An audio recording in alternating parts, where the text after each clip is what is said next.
Amados irmãos, abram por favor no Evangelho de Marcos, capítulo 14. Nós leremos um pequeno trecho. Evangelho de Marcos, capítulo 14.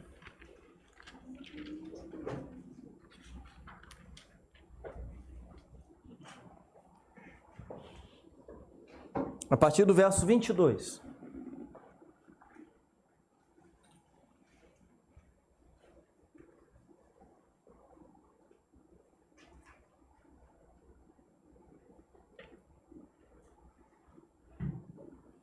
Aliás, vamos ler a partir do verso 12, só para termos uma visão melhor do texto, mas eu vou me concentrar do verso 22 ao 26, ok?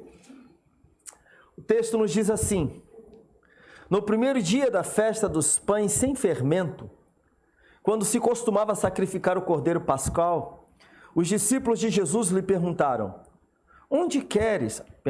aonde queres que vamos e te preparemos a refeição da Páscoa?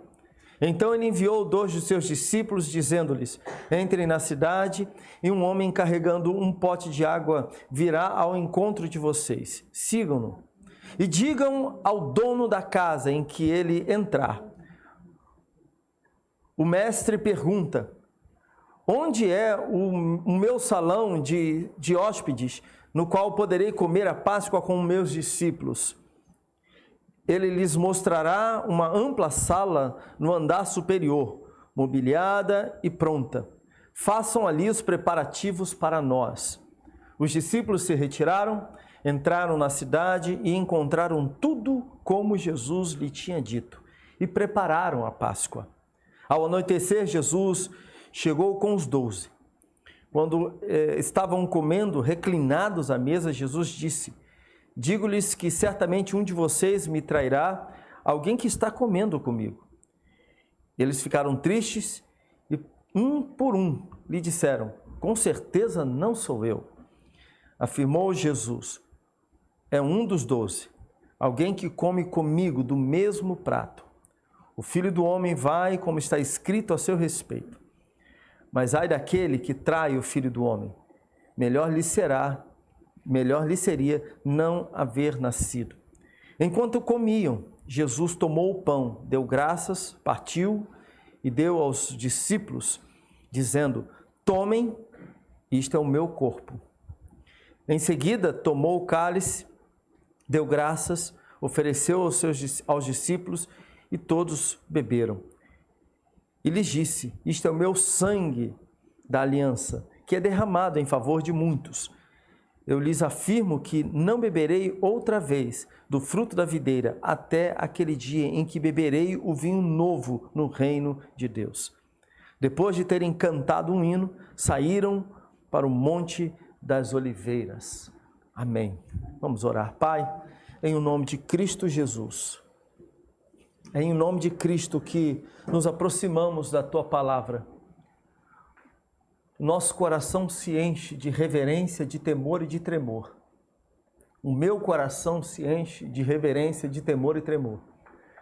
Ciente, ó Deus, das minhas muitas limitações, da minha condição física, eu me coloco pedindo a Tua graça, o Teu favor, para que o Senhor me abençoe, para que o Senhor me use, pois aqui estão os meus irmãos que vieram a este lugar para Te cultuar, para prestarem adoração, louvores a Ti, dirigirem ao Senhor palavras, cânticos, elogiando ao Senhor, mas também vieram aqui, ó Deus, necessitados de uma palavra, da Tua palavra, não de qualquer palavra, mas da Tua palavra. E eu não posso dizer qualquer outra coisa senão a Tua palavra. Eu não tenho permissão da Tua parte, ó Deus, para falar do meu coração. Eu não tenho essa permissão neste momento, eu entendo isso. Estou aqui para falar da Tua palavra. Eu peço que o Senhor, por misericórdia e graça, me use. Que os meus irmãos sejam edificados nas Escrituras Sagradas. Que eles ouçam aquilo que o Senhor tem para dizer para cada um deles, para cada um de nós. Em o nome de Cristo Jesus. Amém. Amém. Os irmãos podem sentar, por favor.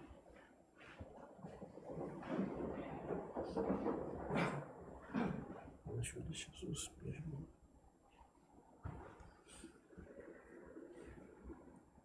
Viver com Jesus significa ir tomando dia a dia a forma dele. Viver com Jesus significa refletir ao mundo a sua pessoa em nós, com posturas, com palavras. Viver com Jesus significa ir se transformando a imagem dele, dia após dia, e se parecendo com ele, dia após dia. A gente, quando recebe Jesus como Senhor e Salvador, a vida da gente é transformada, o coração da gente é regenerado. A velha natureza deixa de ter o peso que tinha antes. Ainda continuamos com ela atuando na nossa vida, infelizmente, mas o fato é que nós vamos nos parecendo cada vez mais com Jesus, na medida em que caminhamos com Ele. E é a palavra dele, abaixa um pouquinho, Rafael, por favor. É a palavra de Jesus, é a palavra de Deus que faz, que revela, a palavra de Deus que revela a pessoa de Jesus a nós, e que vai nos transformando à medida em que nós vamos caminhando, aprendendo com Ele, colocando em prática a sua vontade, é que nós vamos sendo transformados de glória em glória à imagem do Filho de Deus. É o que nos diz 2 Coríntios, capítulo 3, verso 18. E preparando-nos aqui, meus irmãos, para a ceia do Senhor, eu quero chamar a atenção dos irmãos para alguns verbos neste texto, na descrição da ceia do Senhor aqui no Evangelho de Marcos, pois eles apontam para a ação de Deus em nós e para a ação de Deus através de nós. A mesa de Jesus, ou a mesa com Jesus, melhor dizendo, o nosso Senhor nos explica o que é de fato viver. Ele nos mostra como devemos viver, como deve ser a nossa vida e o que é que o Senhor espera de nós. Esses verbos de fato nos ensinam como nós devemos viver. E eu quero trazer aqui algumas coisas para os irmãos. Hoje pela manhã eu falarei de pelo menos 3 desses verbos, e 3 deles, e à noite apresentarei os outros 2 verbos, tá bom? Então o primeiro deles, no verso 22 e 23, nós temos: enquanto comiam, Jesus tomou o pão, deu graças, partiu e o deu aos discípulos, dizendo: tomem, isto é o meu corpo. Em seguida, tomou o cálice, deu graças, ofereceu aos discípulos e todos beberam. O primeiro verbo que eu quero trazer aqui para os irmãos é o verbo tomar, que nós encontramos nesses 2 versículos, né? Quando Jesus toma o pão, parte, dá aos seus discípulos, depois ele diz para os seus discípulos: tomem, isto é o meu corpo. Em seguida ele tomou o cálice, né? E eu quero falar porque a oferta aqui ela está implícita. O pão está sobre a mesa, esse pão que está sobre a mesa, esse pão foi posto pelos discípulos, ele foi preparado pelos discípulos. Aliás, foram os discípulos que prepararam esta última ceia, né? essa ceia com o Senhor Jesus Cristo. Eles haviam participado da Páscoa, da preparação aqui, toda a ceia da Páscoa, essa refeição maravilhosa havia sido preparada por eles, e após a celebração da Páscoa, esses discípulos, o Senhor Jesus, junto com os seus discípulos, então, participam dessa celebração de Jesus, apresenta a ceia, em que fica para nós. Depois o apóstolo Paulo, ele também se vale desses elementos para falar do sacrifício de Cristo Jesus, para falar da obra de Cristo Jesus. Mas o fato aqui é que Jesus tomou aquilo que lhe foi entregue, aquilo que foi posto diante dele, para ele repartir. Jesus tomou ou pegou aquilo que foi entregue para eles, assim como Jesus toma e pega aquilo que nós entregamos. Essa palavra tomar, no grego, labon, significa agarrar, tomar posse, tornar cativo, tornar refém. Essa é a ideia do texto. É de alguém que toma para si. É um objeto. Agora foi posto aqui, agora eu estou tomando, isso é meu. Esse é o propósito do texto. E Jesus faz seu aquilo que nós entregamos voluntariamente, aquilo que nós oferecemos sobre a mesa. A primeira coisa que deve estar, portanto, sobre a mesa do Senhor é o nosso coração. A primeira coisa que deve estar sobre a mesa do Senhor é toda a nossa vida, é tudo que nós somos interiormente, seguido de tudo aquilo que temos. Mas sobre a mesa do Senhor deve estar o nosso coração. Eu quero chamar a atenção dos irmãos, eu peço aos irmãos que abram, por favor, em 2 Coríntios capítulo 8, porque eu creio que isso vai explicitar. 2 Coríntios capítulo 8, a partir do verso 1. Isso explicitará o que eu estou trazendo aqui para os irmãos.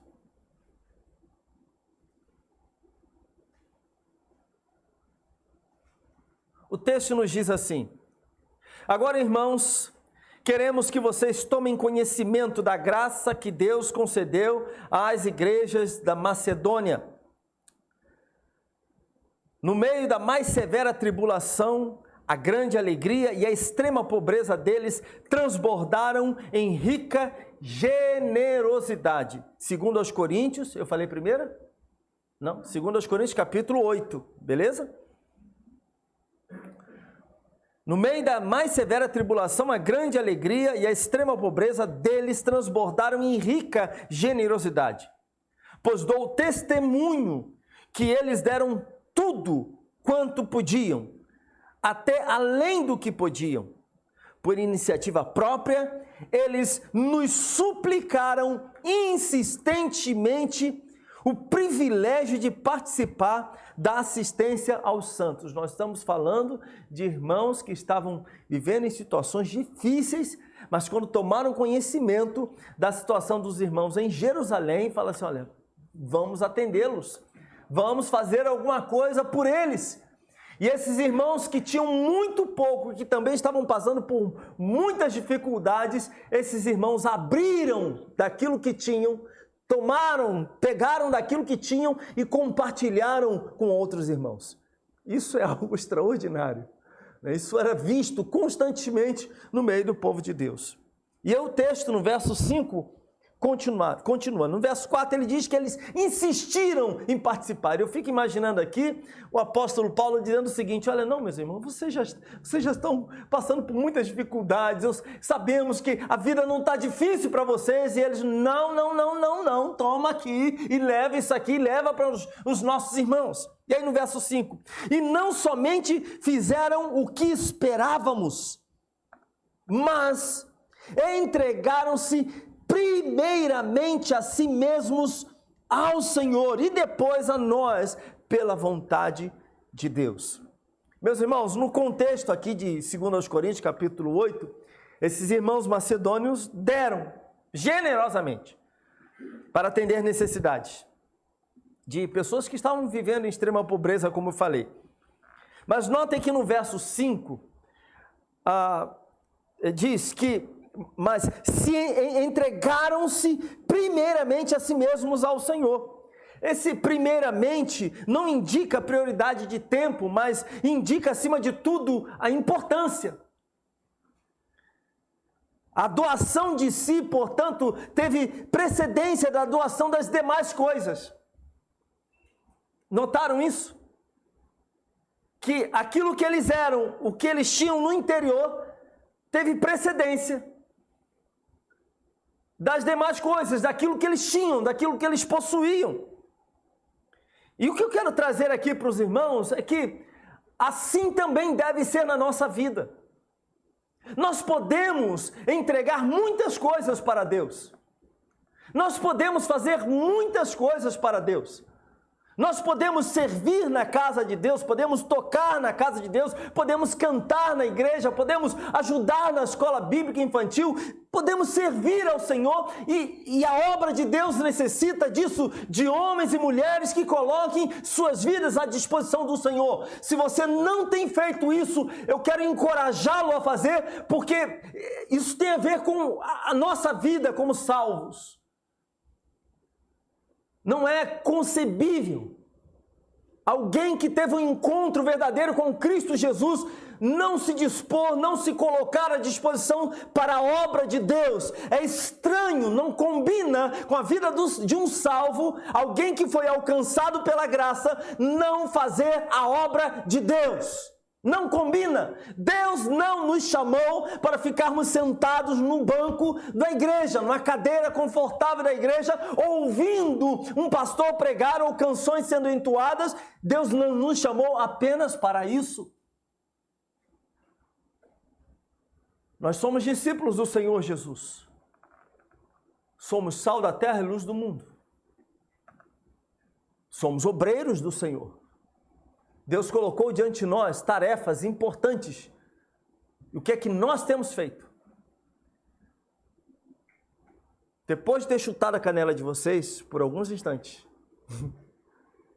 eu preciso dizer algo, que acima disso, acima do fazer, do entregar, do contribuir, se alguém quiser pegar, pode pegar, está vazia, ainda está vazia, que estava vazia ontem, mas do contribuir, acima disso tudo, vem o nosso coração, vem aqui dentro, o nosso interior. Pessoas entregam muitas coisas à obra de Deus, na casa de Deus, dão muitas coisas, mas a questão é, Deus tem um coração? Eu peço que um introdutor me ajude, só dando um pulinho lá em cima. Se a porta está fechada e não há o que fazer, não se preocupe, vamos nos adaptar à realidade. Criança, não vou dizer para... Oi? Há um ensaio lá em cima. É um ensaio de gritos, de celebrações. Ok. Se não houver jeito, eu me adapto.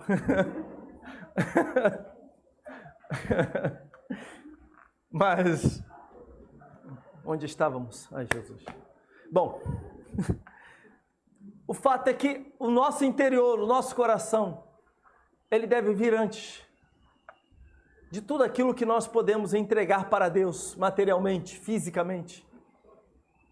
Pois nada adianta eu entregar fisicamente, materialmente coisas ao Senhor. Nada adianta eu entregar o meu corpo físico a Deus para alguma coisa se o meu coração não está à mesa do Senhor. Há uns 30 e poucos anos atrás, eu fazia parte de um grupo evangélico de música, né? Uma espécie de coral, tinha umas características interessantes ligadas a teatro, era um musical, sempre apresentávamos um musical. Mas eu no meio dessa turma da música, do louvor, dessas apresentações dos cantores, eu presenciei algumas coisas que traziam muita tristeza no meu coração. De pessoas que estavam cantando nas igrejas apenas de maneira muito profissional, tendo em vista receber uma oferta ou fazer a sua apresentação, apresentar o seu trabalho. Como já em poucos anos atrás, quando ainda era pastor em Copacabana, um cantor desse, bem conhecido, chegou lá e falou assim, meu irmão, falando, né, na igreja, que Deus estava direcionando a vida dele para fazer uma apresentação lá na igreja, né? Eu acho que foi o pastor Marco que disse, olha, mas Deus ainda não falou comigo que o irmão vai cantar aqui. E ele chegou assim, ele estava querendo se apresentar, esse era o propósito dele. Mas a questão toda é o coração. A questão toda é se o meu coração, se o seu coração está aqui à mesa do Senhor. A questão toda é se o nosso coração foi tomado pelo Senhor.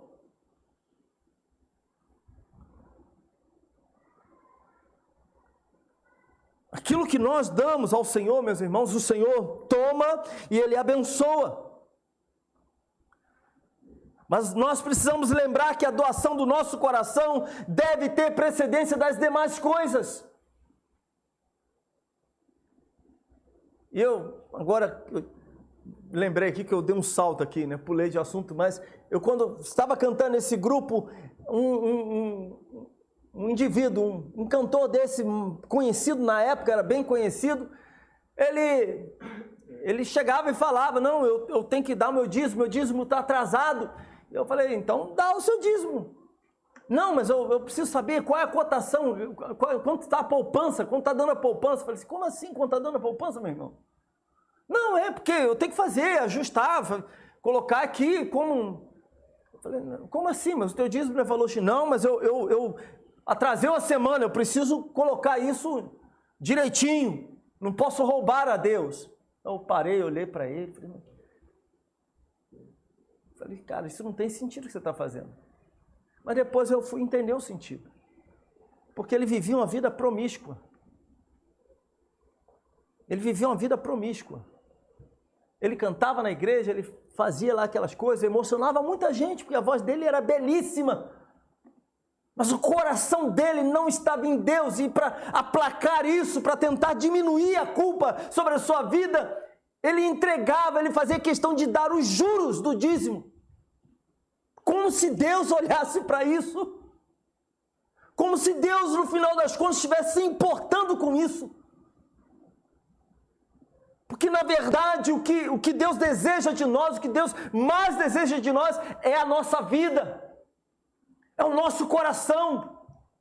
É a entrega da nossa alma.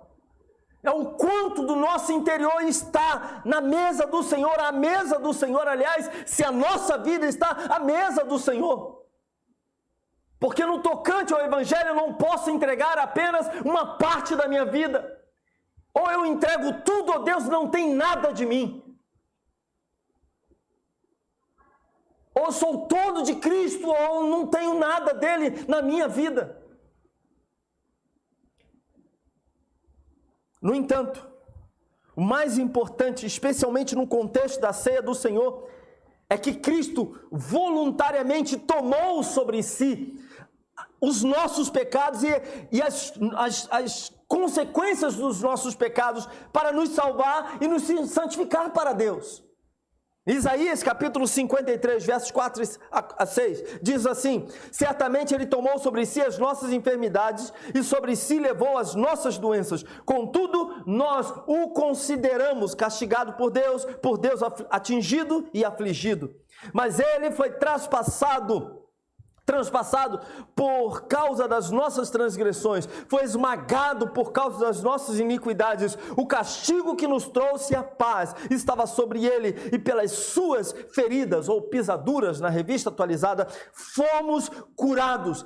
Todos nós, tal qual ovelhas, nos desviamos, cada um de nós se voltou para o seu próprio caminho, e o Senhor fez cair sobre ele a iniquidade de todos nós. Jesus tomou sobre si os nossos pecados, comprando assim o perdão de Deus para todo aquele que nele crê e o recebe pela fé.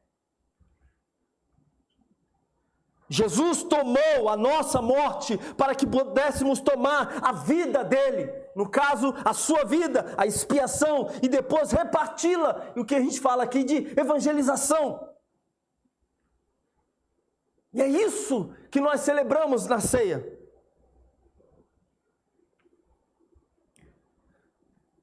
Mas há um outro verbo aqui, meus irmãos. É o agradecer, que está nos versos 22 e 23 também. Enquanto comiam, Jesus tomou o pão, deu graças, partiu e o deu aos discípulos, dizendo: tomem, isto é o meu corpo. Em seguida tomou o cálice, deu graças, ofereceu aos discípulos e todos beberam. O pão ali é oferecido como refeição, é apresentado ao Pai com gratidão, assim também o cálice. Aquilo que nós oferecemos a Deus, Ele certamente oferece ao Pai com graças, e graças aqui tem um sentido de elogiar, de falar bem. Essa é o ponto, né? Porque a gente às vezes pega algumas palavras e perde um pouco o sentido delas.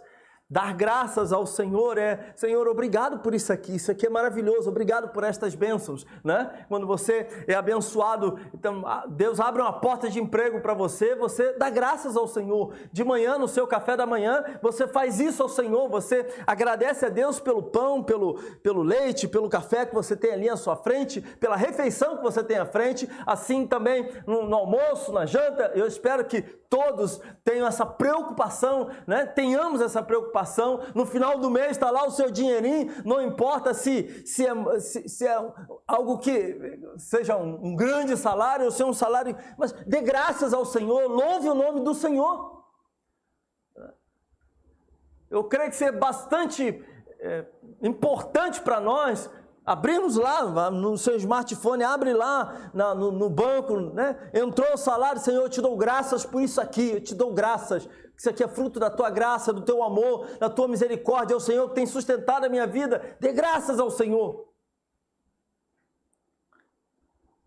Mas é interessante porque o pão ali é oferecido, pessoas levam o pão ao Senhor, Jesus toma desse pão e esse pão o Senhor pega e entrega e dá graças ao Senhor, dá graças ao Pai por ele.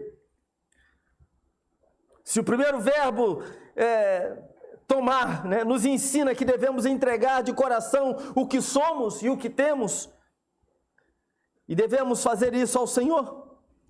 O segundo verbo, no caso, dar graças ou agradecer, elogiar diante de Deus, nos ensina que nós podemos e devemos nos entregar sem reservas.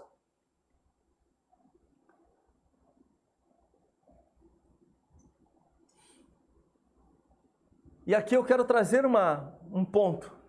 Nós não podemos querer primeiro melhorar para depois, então, irmos a Jesus.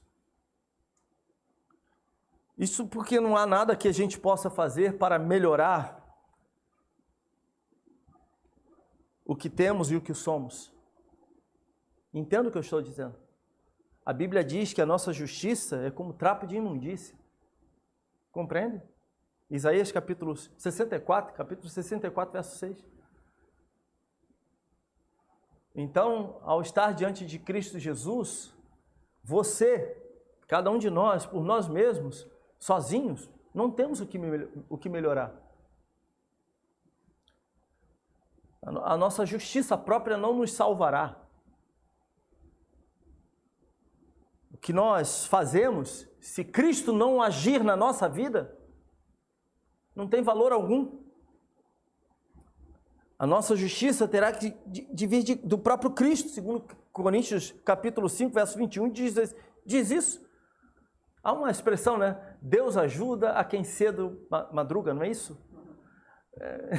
Do ponto de vista do Evangelho, isso não vale. Isso pode ajudar, pode valer quando se tratando do seu trabalho. Se você se dedicar bastante, se você procurar fazer o seu melhor, isso pode valer. Mas do ponto de vista do Evangelho, isso não... Porque é o Senhor quem trabalha na nossa vida. É Ele quem trabalha, é Ele quem faz o serviço. Isaías 64 diz, desde os tempos antigos, ninguém ouviu, nenhum ouvido percebeu, e olho nenhum viu outro Deus além de ti, que trabalha por aqueles que nele esperam. Então esse trabalho do qual estamos falando, ele tem que ser feito por Deus. Porque somente Ele pode fazer essa obra no nosso coração. O nosso trabalho é posterior ao trabalho de Deus, que é a nossa santificação. Mas se Deus não fizer o trabalho, se Deus não operar na nossa vida, meus irmãos, qualquer coisa que façamos será apenas gestos religiosos que no final das contas não terá valor absoluto nenhum. Portanto, não queira melhorar para vir a Cristo. Venha como você está, trate-se aos pés de Cristo. Assim Ele vai tomar a sua vida, Ele vai abençoar a sua vida, Ele dará graças ao Pai por ter dado e trazido você a Ele.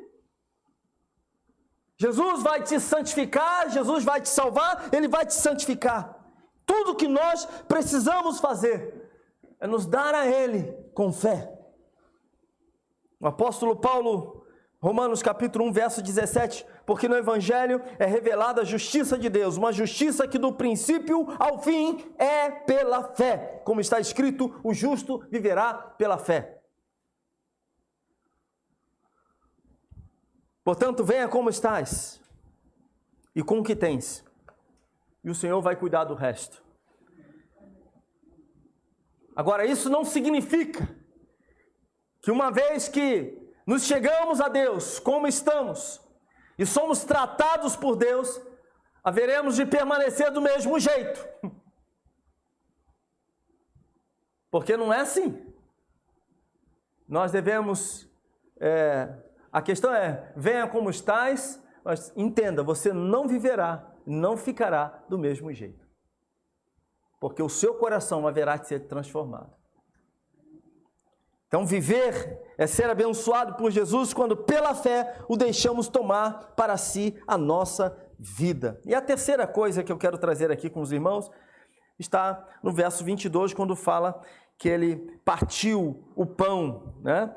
Enquanto comiam, Jesus tomou o pão, deu graças, partiu e o deu aos discípulos, dizendo, tomem, isto é o meu corpo. Ele parte o pão, que entregamos de coração a Deus, não permanece como trazemos. Ele toma, ele agradece, ele abençoa, e depois ele parte em pedaços, ele quebra, ele rasga. Esse é o sentido.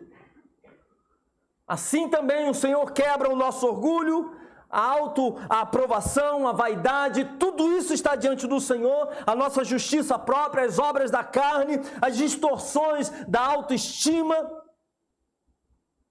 Ele quebra, ele parte em pedaço todas essas coisas.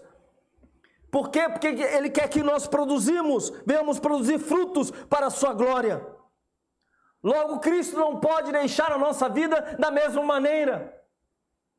Logo, quando nos aproximamos diante do Senhor, com o coração tomado pelo pecado, com a vida toda arrebentada, o pecado nos quebrou, o pecado nos matou, mas quando nos chegamos a Ele, Ele transforma a nossa vida, Ele muda a nossa vida. Nós não podemos esperar nos achegarmos ao Senhor apenas quando estivermos todos com o nosso coração todo trabalhado, moldado. Não, nós precisamos nos achegar a Cristo para que Ele venha operar este milagre na nossa vida. Mas precisamos saber disso, que na presença de Cristo, andando com Ele, vivendo com Ele, nós seremos partidos. Nós seremos quebrados, nós seremos rasgados por Ele.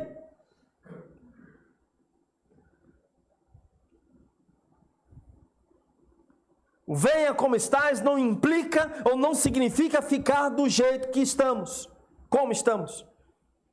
Ele nos parte, Ele nos rasga, assim é a nossa vida. E Ele faz isso para a glória dEle, Ele faz isso para que a nossa vida frutifique e exalte o seu nome, e Ele faz isso também para que outras pessoas sejam alimentadas.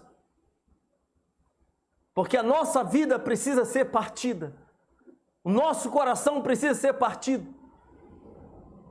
Ele nos poda para que possamos dar mais fruto ainda, é o que está em João capítulo 15.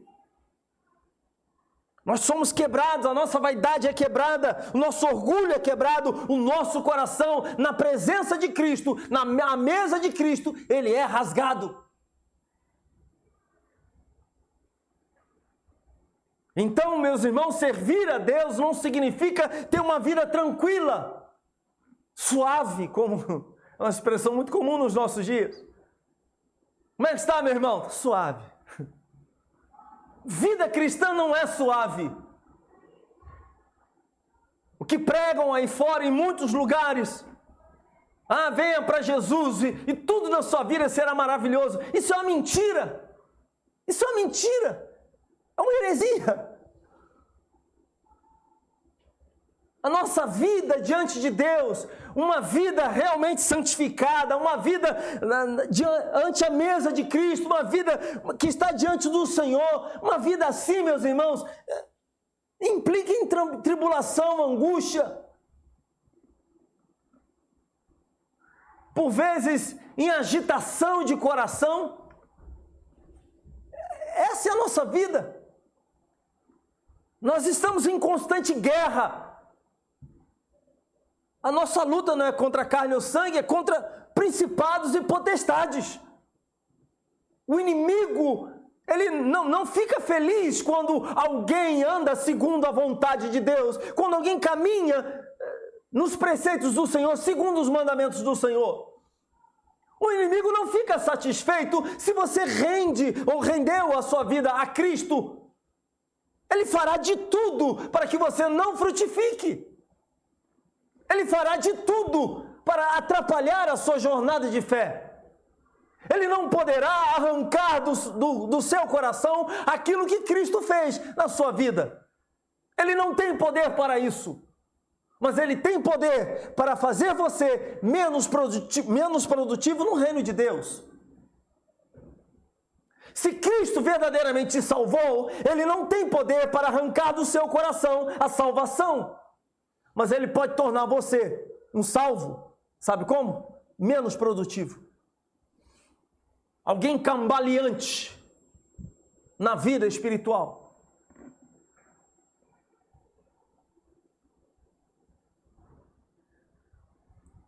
Sobre esse partir em pedaços do Evangelho de Marcos, capítulo 14, verso 22, Eugene Peterson, que é um pregador e comentarista, pastor, teólogo, alguns desses caras eram muitas coisas, né? Não sei como é que eles conseguiam isso, mas tudo bem. Deus deu graça para eles.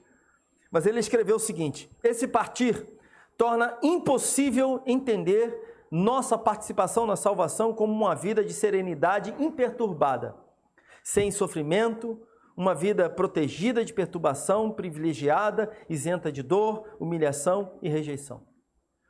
O partir elimina qualquer alusão de que a salvação pode ser um programa de autoajuda. Descobrimos inicialmente em Jesus o corpo partido, o sangue derramado e depois em nós mesmos. É a grande verdade. Olhe para a vida de Cristo. Olhemos para a vida dos apóstolos. A vida desses homens e mulheres, a vida desses homens foram partidas, foram quebradas. Olhe para as mulheres que serviram ao Senhor, aquelas que caminharam com Jesus. A vida delas também foi partida, foi quebrada, foi moída. Os apóstolos sofreram, foram martirizados, apenas João, que ficou na ilha de Patmos. O restante enfrentaram lutas, tribulações, pelo fato de levantarem a bandeira do Evangelho, encontraram grande oposição. A glória desses homens não era terrena, era celestial. A alegria desses homens não se resumia àquilo que eles podiam e conquistavam aqui neste mundo, mas a alegria desses homens estava na eternidade, na presença de Deus, na esperança deles. Cristo voltará para buscar o seu povo, eu faço parte desse povo. Essa era a alegria desses homens e mulheres. Portanto, não espere outra coisa. Você que teve um encontro verdadeiro com Cristo, você que certamente pode dizer que a sua vida está à mesa do Senhor, que você foi posto ali e que Jesus tomou a sua vida, compreenda, você será partido, e partido pelo próprio Cristo. Ele mesmo partirá a sua vida, Ele mesmo arrancará tudo aquilo que por natureza nós mais amamos, mas que nos separa dele. Ele mesmo assim o fará. Entenda uma coisa, meus irmãos, inteiros nós não servimos. Pois quebrados e partidos, ou partidos, é que nós somos santificados para Deus e satisfazemos então os planos de Deus, os propósitos de Deus. Então, se você tem percebido a sua vida ser partida pelo Senhor, se você hoje olha para si mesmo e percebe-se partido, quebrado, muitas vezes sendo moído, tratado, entenda, isso é obra de Deus na sua vida. Deus nos tira da zona de conforto. Não estranhe as tribulações sobre a sua vida, em o nome de Jesus, não estranhe. Pois coisas muito superiores a essas tribulações que você tem enfrentado, muito superiores, os servos de Deus no passado enfrentaram. E eles hoje estão diante do Senhor, aguardando a volta de Cristo.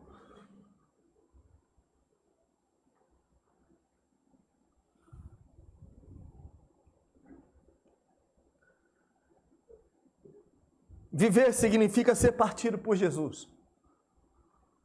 Assim como ele partiu o pão, rasgou o pão, quebrou o pão, assim ele o fará na nossa vida. E eu quero trazer algumas aplicações finais.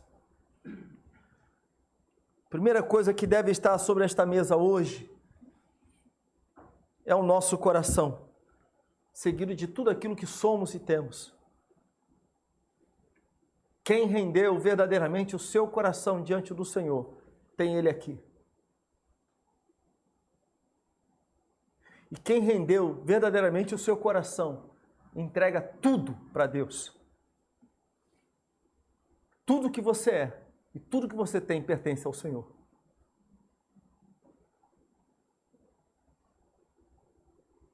Entenderam isso? Tudo que nós somos e tudo que nós temos pertence a Deus. A nossa vida não nos pertence. A sua vida não te pertence.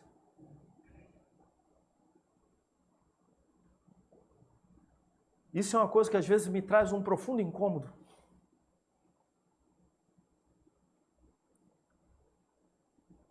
Porque eu já desejei tomar algumas decisões na minha vida.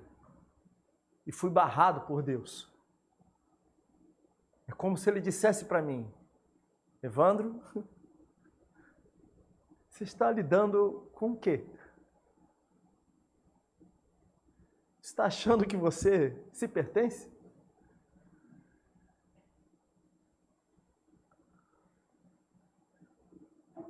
No passado, quando um servo, um escravo, estava na casa do seu senhor, e quando ele então decidia que não queria mais sair dali, porque ali era o melhor lugar, ele era tratado com dignidade, ele era amado, ele trabalhava ali, ele era um estrangeiro que havia se tornado escravo. A lei dizia que para ele ficar definitivamente ali naquela casa, ele teria que ter a sua orelha furada nos umbrais da porta daquela casa. Eu não sei exatamente como se dava esse processo, devia ser um processo doloroso, né? Porque não tinha gelo, né? Assim, não tinha anestesia, as irmãs colocam algumas coisas na orelha, né? Antigamente era só aqui, né? Agora tá aqui, tá aqui, tá aqui. Tem que parar, né? Porque senão a orelha vai ficar assim. Mas ele era furado na sua orelha, no umbral da porta do dono da casa. E aquilo significava o seguinte: eu pertenço a ele durante toda a minha vida. Quando Cristo entrou na nossa vida, nós nos tornamos propriedade dele, propriedade exclusiva do Senhor. Nós pertencemos a ele. Quando você diz: Senhor, eu sou teu servo, ou Senhor, eu sou tua serva, não é o servo ou a serva que pode fazer o que quer, não. É o servo e a serva que sabe que pertence a Deus e que a vontade de Deus é o que importa para a sua vida.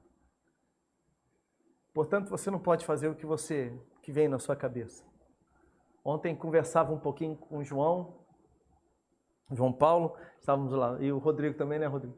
Estávamos batendo um papo lá fora, falando sobre a vida da gente, sobre o mundo, o Brasil, né, as coisas que nós vemos aqui na nossa nação, as coisas erradas que vemos, e algumas coisas que nós entendemos que são feitas mais capricho em algumas outras regiões do mundo e tal. E falávamos, né, que muita gente tem feito a opção de sair do Brasil. Agora na pandemia não, que não tem como. Mas muita gente já fez essa escolha porque entendeu que em outro lugar poderia viver de maneira melhor. E eu estava falando para ele, rapaz, só que a vida do crente é diferente, né? A vida da gente não é assim. A gente não sai das coisas, não larga as coisas assim. A gente quer saber qual é a vontade de Deus para a vida da gente. Não, não é. Você precisa saber. Você não abandona nada sem saber o que é que Deus quer. Você não toma decisões importantes da sua vida sem antes consultar o Senhor. Por quê? Porque Ele é Senhor sobre a sua vida. Mas estranhamente, em muitos momentos da nossa vida, nós agimos como se o nosso coração não estivesse diante de Deus. Minha pergunta para você é: o que é que Cristo toma de você hoje? Ou o que é que Ele tomou da sua vida já? E mais, a terceira coisa, a primeira foi que a primeira coisa que deve estar à mesa do Senhor é o nosso coração, seguido de tudo aquilo que nós temos, de tudo aquilo que nós somos. A segunda pergunta que eu quero fazer para os irmãos, o outro ponto para os irmãos é: o que é que Cristo toma da sua vida hoje? É que você percebe que Cristo está tomando de você, está dizendo: olha, isso aqui é meu. E a terceira é que Cristo também nos parte em pedaços. Ele nos santifica para que venhamos dar mais fruto ainda. Eu gostaria que hoje pudéssemos refletir sobre essas coisas. Que hoje você pare e pense nessas coisas. Que Deus assim nos abençoe e que o Senhor assim nos ajude. Antes de participarmos da mesa do Senhor, eu vou pedir para que todos curvem a cabeça.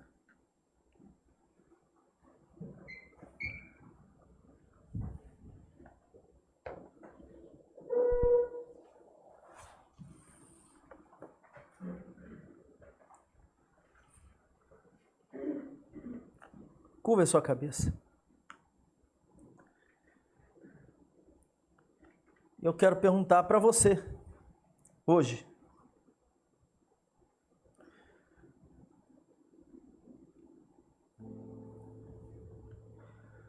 O seu coração está agora diante da mesa do Senhor?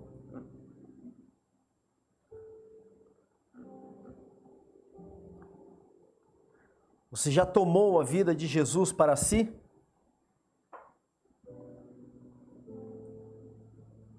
Este seria um ótimo momento para você tomá-la pela fé. E como você poderia tomar essa vida de Jesus pela fé? Arrependendo-se do seu pecado e crendo para a sua salvação. Compreendendo que o salário do pecado é a morte. E que Cristo morreu como substituto do seu lugar. Ele tomou o seu lugar. Ele pagou o preço.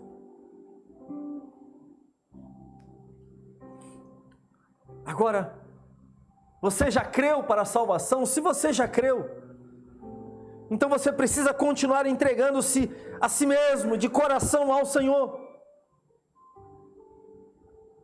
O que somos e o que temos, como já falei, não pertencem mais a nós mesmos, mas a Deus. A sua vida, seus bens, talentos, a sua família, tudo é do Senhor e tudo a Ele devemos entregar dia após dia.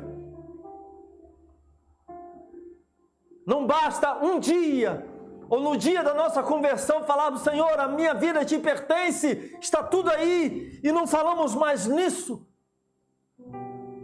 Não. Essa deve ser uma confissão constante nossa. E não apenas confissão, mas prática. Porque por vezes, meus irmãos, nós tentamos viver a vida do nosso jeito. Queremos fazer as coisas do nosso próprio jeito. As coisas que temos, por vezes as temos para satisfazer os nossos caprichos, os nossos sonhos. Mas e a obra de Deus? E o reino de Cristo?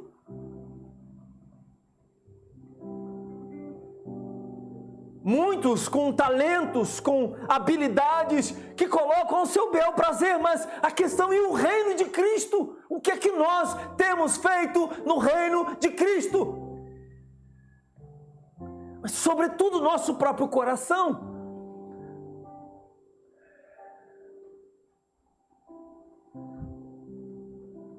O que você tem retido para si mesmo, que ainda não entregou a Cristo, meu irmão, minha irmã?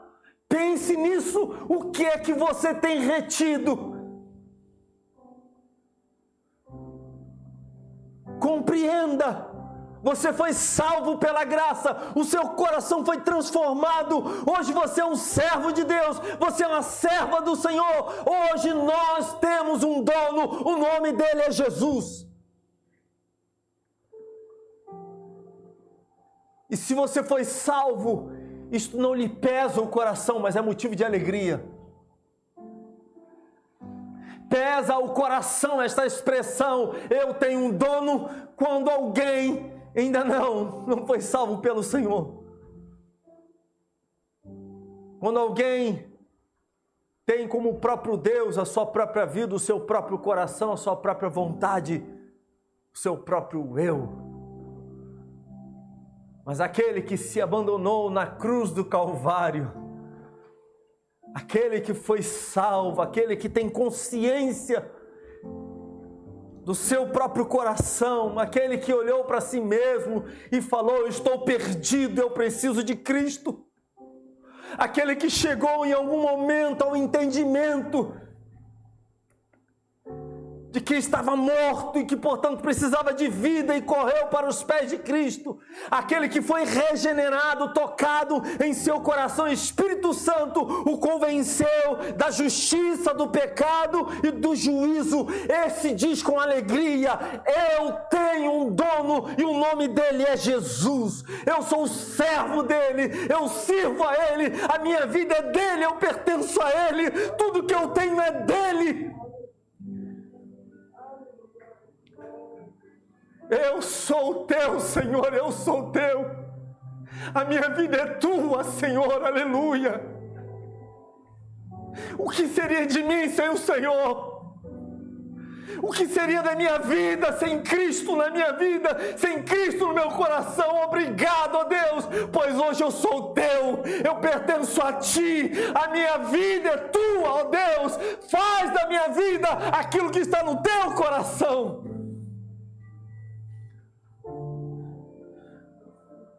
Entrega tudo para Jesus.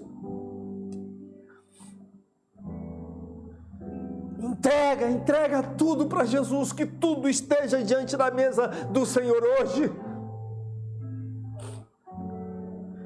Ele te salvará. Isso significa que Ele também vai te santificar e Ele vai repartir a sua vida, os seus dons, os seus talentos, com todos ao seu redor.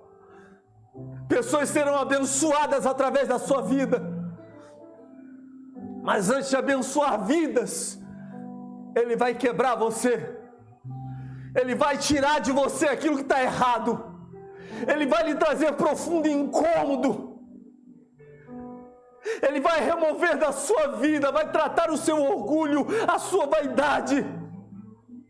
Você que se acha o tal, você que acha que alcança, que pode todas as coisas, Deus vai quebrar isso em você. Até que você se curve diante dele humildemente, reconhecendo as suas falhas, os seus pecados, as suas inabilidades, as suas insuficiências, tudo. Esses gigantes que haviam no seu coração, eles vão desmoronar. Essas torres seguras que haviam na sua vida vão desmoronar, até que você reconheça que sem o Senhor você não é nada.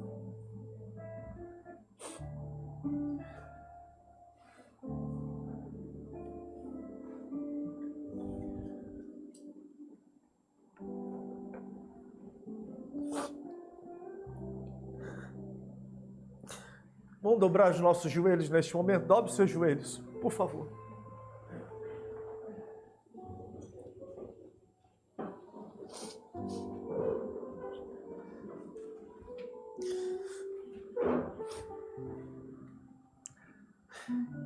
E no nome de Jesus, entrega o teu coração, entrega para Deus tudo aquilo que você está retendo contigo.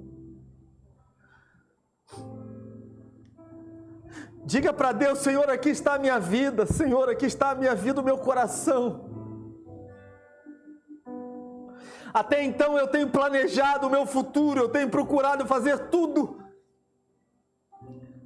E muitas vezes sem lhe consultar, Senhor.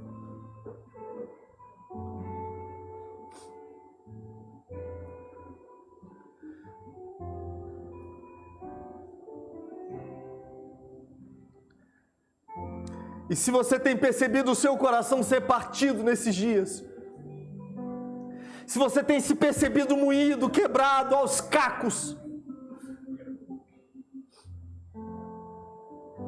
se você tem se visto sendo humilhado,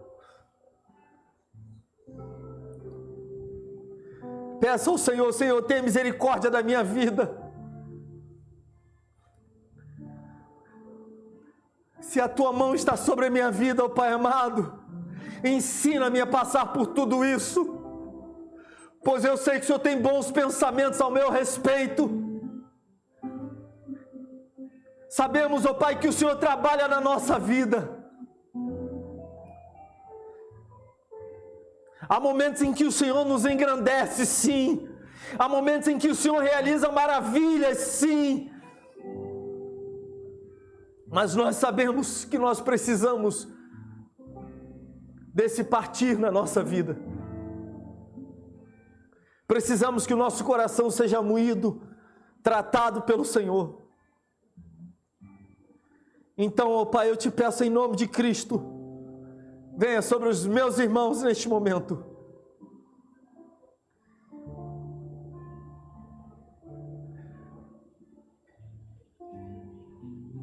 Venha sobre meus irmãos neste momento. Entrega, meu irmão, entrega, minha irmã, a tua vida, entrega, entrega. Coloca diante da mesa do Senhor, diz: Senhor, aqui está. Eu sou o teu servo, eu sou tua serva. O Senhor me salvou, o Senhor me libertou, não para viver do meu jeito, mas para viver do teu jeito. Que não viva mais eu, mas Cristo viva em mim. Ajuda-nos assim, Senhor.